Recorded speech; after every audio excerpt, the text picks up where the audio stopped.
2026 feels like another rejuvenation cycle for 3D platformers, as indie developers continue to use their inspirations to invent new takes on the genre. In the late 90s, we had Super Mario 64 and Crash Bandicoot, and the early to mid 2000s, Ratchet & Clank and Jak and Daxter, whereas this decade gifted us Donkey Kong Bonanza. But the continued renaissance in the boundary-pushing indie scene is what's impressed me.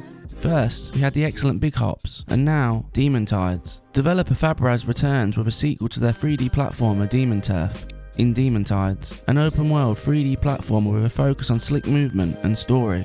A mix between The Legend of Zelda Wind Waker's boat exploration and an evolved version of Super Mario Odyssey's platforming.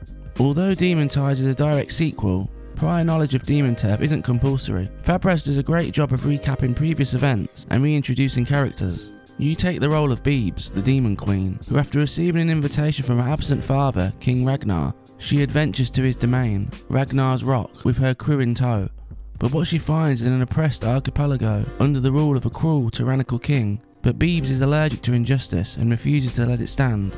Before setting players loose in the open world, Demon Tides puts you through a short but necessary tutorial. 3D platformer fans will feel at home with Beebs' normal moveset. A dash that activates a sprint until you stop, the classic Mario-like jump and triple jump, a horizontal and vertical wall run. However, it's Beebs' demon powers that distinguish Demon Tides in the genre.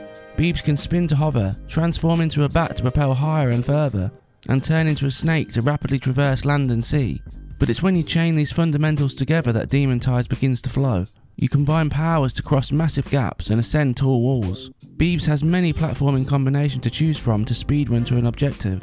But she isn't all powerful, there's a limit to her moves. Beebs can do a maximum of a double jump and a hover, or a single jump and a back long jump, before needing to land to reset the use of her powers. This creates player choice and introduces a skill element which is vital to all challenges throughout Demon Tides. It isn't long before muscle memory forms. Then you could take advantage of Beebs' bat leap, and move where you jump, then hover forward and hit jump again, which slingshots you a great distance. Or you can choose to double jump to gain height, then hit the dash attack button, which propels Beebs diagonally downwards to bounce into a platform and reset her demon powers. Once these fundamentals become second nature, the platforming feels even more fluid and unique. After the tutorial is complete, Demon Tides begins properly in a vast open world, a seemingly endless sea of possibilities.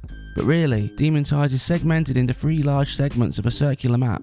Each one is populated by islands that are Demon Tides' main levels. It invites you to transform into your snake form and blast through the ocean, to explore in any direction at your own pace. Or head straight to the main quest to meet Runa, who explains how the structure of the game works. In order to confront Beebs' father, she must complete challenges and help the locals populating the islands, to be rewarded with treasure chests. To progress the main quest, Beebs must collect a specific number of golden gears from chests to give to Runa, so that she can send Beebs and her crew to the next part of the open world map.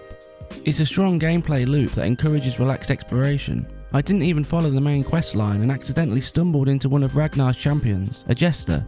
One of 3 champions that each guard a piece of the open world, bosses that torment the land under Ragnar's orders. Following these objectives leads to many gold cogs, but you'll still need to explore the other islands to find enough to advance. Each map segment contains islands of varying biomes, from tropical to ones flooded with molten lava and snow-covered landscapes, most populated by interactable NPCs and multiple objective types. Tasks to complete if you want to unlock a 100% completion rating on each island. Every location requires Beebs to complete a variety of tasks. You must complete challenges to unlock treasure chests containing golden gears, costumes, hairstyles, and talismans that contain new skills. Collect purple eye-shaped tokens called items that act as Demon Tides' currency. If ever a player finds this challenging, there is a built-in item tracker, which appears in the form of a directional arrow at the push of a button.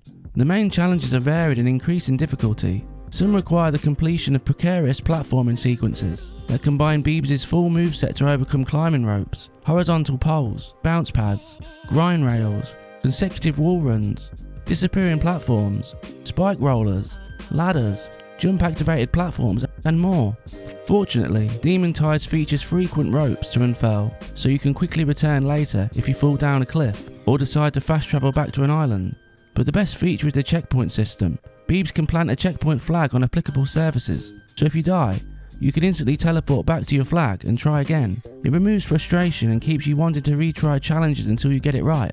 Another genius inclusion is graffiti, a social feature that lets any player paint helpful pre-made icons onto surfaces, like the messages left in a From Software title. These helped me a handful of times where I lost my sense of direction, then I noticed a piece of graffiti which showed the correct route. Social features also extend to every island's speedrun leaderboard. Fabrad keeps main challenges feeling fresh. You discover races where you speed through checkpoint rings in your snake form, take control of a drone to race through rings in the sky, tackle environmental hazards from sticky ooze or harmful winter temperatures, return lost birds to their parents by using their flutter ability instead of your demon powers, race ghosts through long platforming sections, battle mini-bosses called Gearzerkers that feel like they're ripped from any good platformer. But it's the hidden Mr. Mint challenges that are the hardest, all controlled by a coin-shaped entity that loves to set Beebz challenges in return for a 100 item entry fee. Mr. Mint's challenges often contain platforming obstacles, similar to the island it's found on. Then there's combat. It isn't quite as prevalent as platforming, but it's substantial enough. It's a simple system comprised of a basic dash attack, and my favourite version, where you double jump, then do a downwards diagonal dash to bounce on an enemy, and keep repeating it, like a deadly bouncy ball. When you combine this with Beebs' swift manoeuvrability, you get a combat system that feels good in action. Outside of the gameplay, Demon Tides relies heavily on its omnipresent punk style.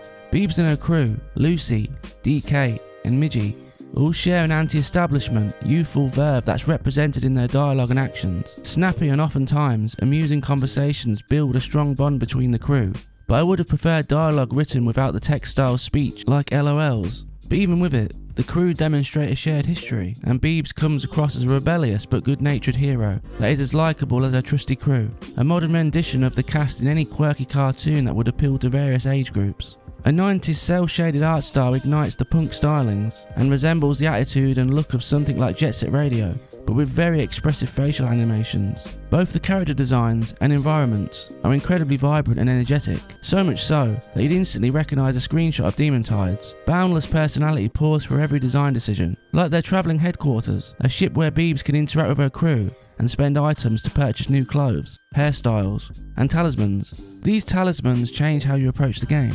With every champion that you beat, you unlock an additional talisman slot to equip a new skill, allowing players to craft Beebs' skill set to their particular playstyle. If you find combat hard and want to be able to take an extra hit, you can equip a protection fairy. If you want to jump further or hover higher, you can. If you want to shoot a bubble that can be used as a deployable bounce pad, you can, and so much more. Even with countless possible gameplay variations, I found myself keeping simple upgrades that improve my core platforming abilities. These choices simply improve my fundamental skills, which made exploration easier, but it's great to know that others will experience the game in a very different way. There's also a camera with a selfie mode to take advantage of the expressive cartoon characters, allowing players to take photos throughout their journey across Ragnar's Rock. However, exploring a diverse archipelago wouldn't be as enjoyable without the brilliant and memorable score, an energetic ensemble that compounds the fun gameplay. Plus, the flawless sound effects heighten that distinct cartoon feel, giving energy to all of Beebs' platforming and exploration. Even the minimal voice work suits each distinct character's personality. Although, the choice to not consistently voice characters during main story beats is a little disappointing, when it would have taken the immersion of the story to another level. But what is here still works well and the visuals do enough to realise a fun cast of characters. Compared to other recent platformers, Demon Tides does require some skill to overcome the more complex platforming challenges that require switching between snake form and jumping. Some players will find it a welcome challenge, others a little frustrating at times. Thankfully, the generous flag checkpoint system does help alleviate this on most accounts. This escalating challenge carries through to the champion boss battles. These are well designed boss encounters that go far beyond the simple Gearzerker mini boss battles. They include distinct attack phases that make use of different gameplay mechanics. They're not particularly hard, but they are fun and require just the right amount of focus to avoid dying by taking 3 hits, or more if you equip the right talisman. Like in classic 3D platformer fashion, if you die, you start from the first phase and use your experience to overcome each phase until you beat them. The only downside throughout my over 16 hours with Demon Tides was the occasional inability to grab onto climbable walls, and some camera issues. Like most platformers, gameplay systems have controls that need time to understand how they work. Demon Tides isn't any different. You have to learn the appropriate angle to dash onto a wall run, and when to hold down the input and when to jump to the next wall.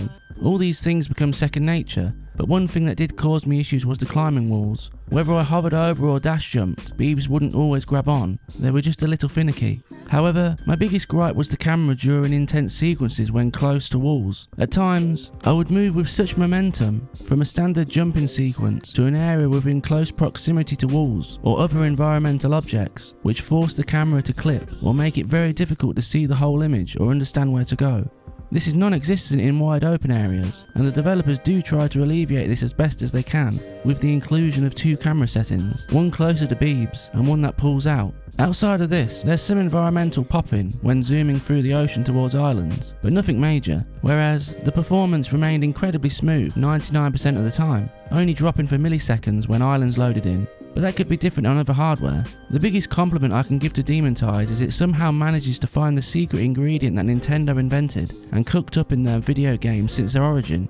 A compulsive want to find every golden cog and collectible just to spend more time exploring the colourful world of Ragnar's Rock. Clearly, Demon Tides has numerous inspirations and somehow accomplishes the task of feeling entirely its own thing. The rare 3D platformer able to appeal to fans of collectathons, speedrunners and pure platformers.